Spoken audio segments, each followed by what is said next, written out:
You ever come home and feel like you don't belong anymore? I walked in after a long day at work. My back ached.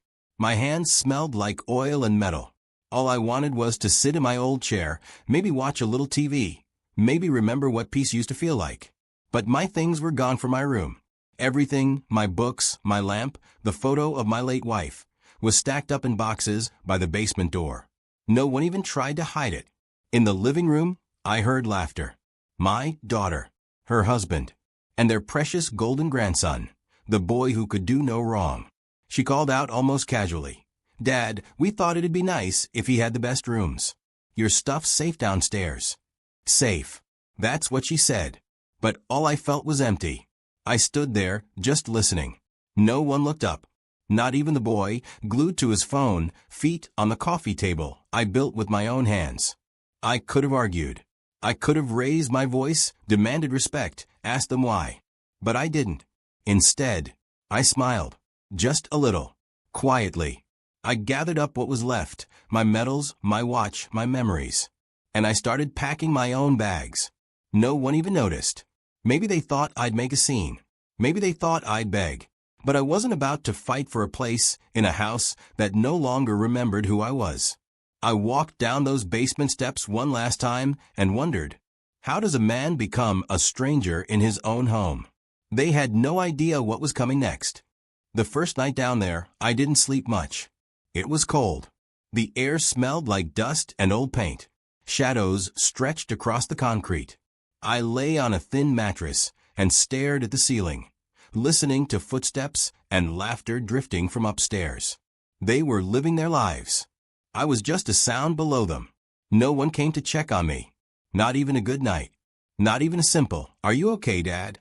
I thought about all the times I fixed their leaks, painted these walls, stayed up late paying bills so they could sleep easy.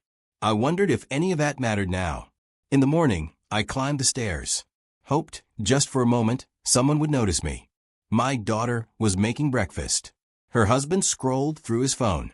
My grandson sat at the table, surrounded by toys, already asking for more. I poured my own coffee, ate my toast alone. No one looked up. No one asked how I'd slept. They talked about a vacation, somewhere sunny, somewhere far. Plans made without me. I was invisible. Not even a question. "Dad, do you want to come with us?" I finished eating, washed my cup, went back to the basement, sat there on the edge of the mattress, hands folded, staring at a box labeled Dad's things.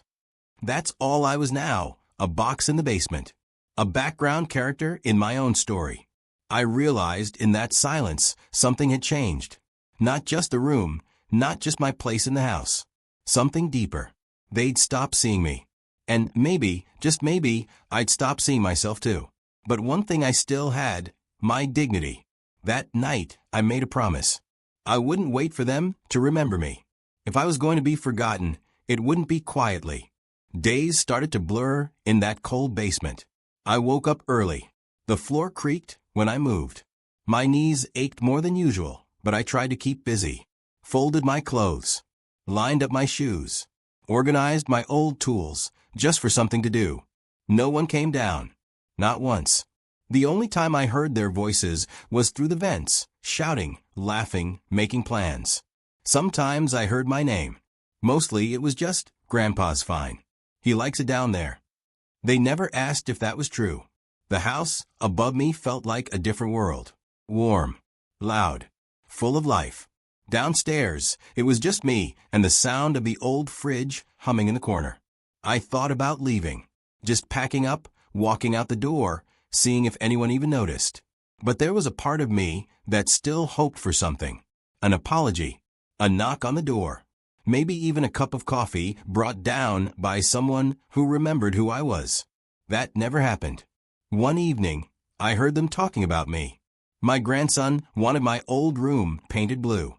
My daughter laughed. "Don't worry, Grandpa doesn't care about that stuff anymore." I sat on the mattress, hands clenched, staring at the wall. That hurt more than I wanted to admit. I thought about my wife. She would have never let this happen. She would have stood up for me, reminded them what family means. But she was gone, and so was the glue that held this house together. I realized sitting there that sometimes people don't kick you out with words. Sometimes they just forget you're still in the room. That night I decided I wouldn't let them write me out of my own story. If I was going to leave, I'd leave a mark they'd never forget. I spent the next morning packing my memories. It wasn't much. A few faded photographs. My medals from a younger, braver life. The watch I wore when my daughter was born. Everything else could stay in their basement. I didn't make a fuss. Didn't write a note. Didn't ask for help. Instead, I moved quietly. Box by box.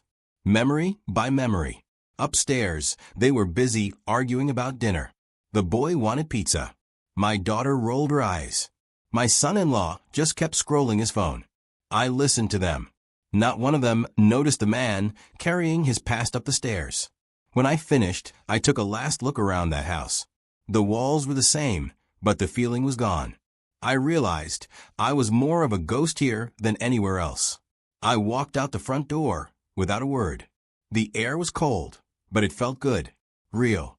I got in my old truck, turned the key, and waited for someone to stop me. To say, "Dad, where are you going?" or "Grandpa, come back inside." But no one came running. No one even looked out the window. I pulled away from the curb, the house growing smaller in my rearview mirror. For the first time in years, I felt light, free from the weight of being unwanted. I didn't know exactly where I was headed, but I knew I was done begging for space in a place I built with my own hands. Sometimes, walking away is the only way to remind people what you really meant. I wondered, when they finally noticed I was gone, would they even care? That thought should have hurt. But instead, I just kept driving. I drove all night, old hands gripping the wheel, heart beating steady in my chest. The roads were empty. Street lights flickered past. For the first time in a long while, I was alone with my thoughts, and it didn't feel so bad. I stopped at a small diner as the sun started to rise. Ordered black coffee and eggs, just the way I used to when my wife was alive. The waitress smiled and called me sir. She asked if I wanted a refill. Treated me like I mattered, even if she didn't know my name. Funny how a little kindness from a stranger can feel like a lifeline. I watched the world wake up through the diner window. People rushing to work. Families laughing over breakfast. All the things I thought I'd lost, playing out in front of me. It hit me. Maybe I wasn't the ghost. Maybe I was just in the wrong story. I pulled out my old flip phone. Looked at the few numbers still saved in it. My brother's number. An old army buddy. And a friend from church who'd called last Christmas, just to check in. I thought about calling my daughter, telling her where I was, asking if she even noticed the silence in the basement. But I didn't. Instead, I dialed my brother. He picked up on the second ring. "Tom, is that really you? It's been years." We talked for a long time, laughed about old days, shared memories no one else remembered. By the time I hung up, the weight in my chest felt a little lighter. I realized I still had people in this world, people who cared if I was here or gone. And I made a decision. Maybe family isn't just the people you live with. Maybe it's the ones who reach out when you finally decide to answer. After that call, things changed inside me. I wasn't angry anymore, not even sad. I just felt awake. I found a little motel outside town. The room was nothing special. Thin walls, scratchy sheets, a TV that only played static if you turned it just right. But it was mine. For the first time in ages, I slept deep. No footsteps overhead. No voices through the vents. Just quiet. The kind of quiet that lets a man remember who he used to be. Next morning, I got breakfast from a corner store. Sat outside on a bench, coffee warming my hands. Watched cars drive by.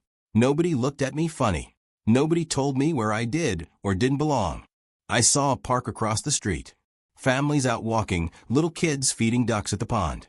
I wanted to sit there, just breathe, let the sun find my face. So I did. A little girl waved as she passed. Her father nodded and said, "Good morning, sir." Like I mattered. And you know what? For the first time in years, I felt human. I thought about my old house. How small I felt, shut away in that basement. How I was just an extra in their lives, waiting for a line that never came. But here, out in the world, people saw me. I started making plans. Little things.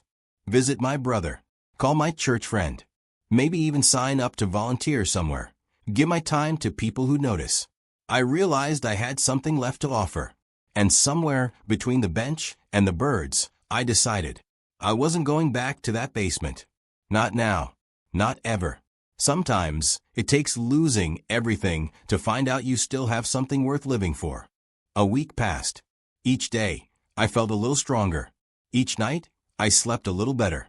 I called my brother again, this time just to say good morning. He laughed and said, "I've missed you, Tom. Come stay with us for a while. The guest room's got your name on it." For the first time in a long time, I said yes. Packed my bags, lighter now, without the weight of old disappointments, and drove north, where the trees looked familiar and the air felt like home.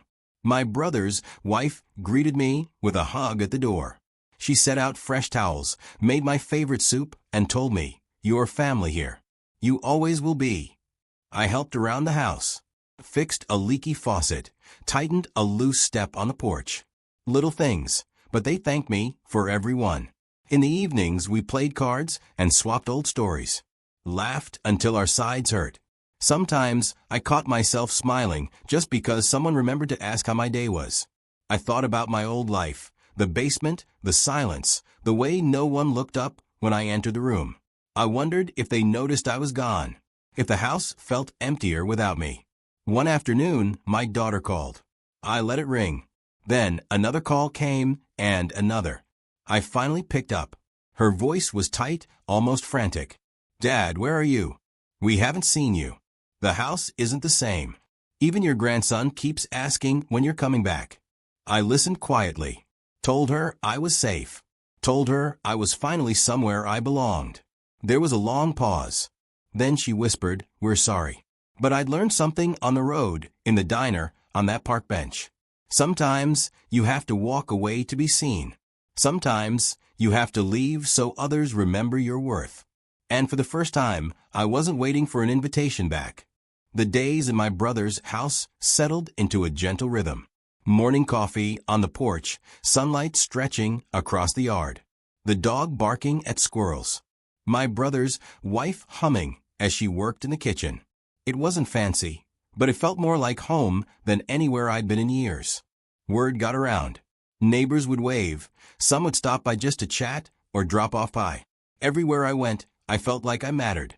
Not because I was needed to fix something or pay for someone's dreams, just because I was myself.